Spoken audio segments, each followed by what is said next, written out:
Hello and good day to you, dear friends. We meet once again to refresh our spirits with God's Word.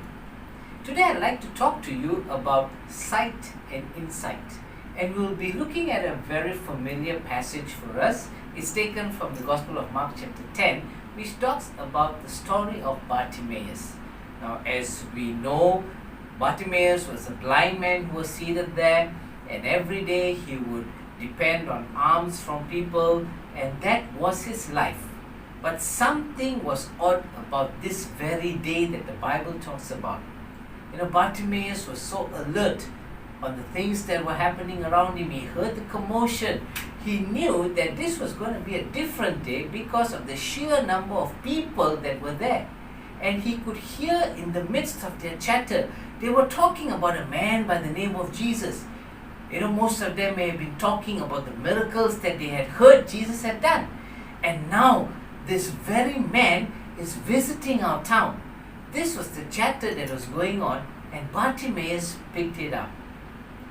There are two things that we can learn from Bartimaeus, his story as related by Mark. The first thing that I want us to grasp is that let your desire outweigh your discouragement. Was Bartimaeus discouraged? I bet so. But you see, he did not let that discouragement weigh him down. He looked at his situation and he knew if there was one person who could change that, it would be Jesus. His desire for the healing was so great that he called out, "Jesus, Son of David." That caught Jesus' attention. In fact, Mark says Jesus stood still. For all of us, our desire for life, our desire for the blessing must always be higher than our discouragement. Never let your discouragement get the better of you. Learn from Bartimaeus. The second thing that we see about Bartimaeus is, don't let your disability limit your ability. Bartimaeus was blind. Everyone knew that. While he had one disability, he had various other abilities. What was his ability?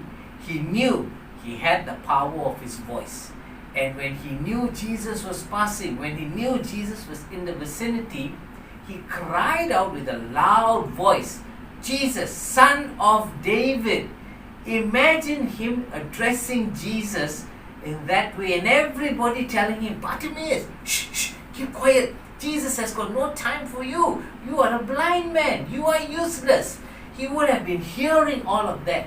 But you see, he knew that if he could get Jesus to hear him, he would get his healing. And rightly so, as Jesus stood still, the people all around him, which one moment ago told him to keep quiet, they looked at him and said, "Hey, Bartimaeus, be of good cheer. The Master is calling you. Jesus is calling you." Always know that you have an ability. You may have certain things that are not working out in life for you, but that doesn't mean you have nothing. You always have something. And who is this Jesus that today we are asking you to call out to? Who is the Son of David? As we read in Acts, it said, Jesus is a man attested by God by miracles, signs, and wonders which God did through him. This is not a normal person, not a normal human being. This is Jesus Christ, the Son of God. And if you call on him today, he will come and save you. As we worship God with this song, he will come and save you. Cry out to him from the very depths of your spirit, "Jesus, Son of David, have mercy on me." And God will come. He will come and he will heal you, and he will come and save you.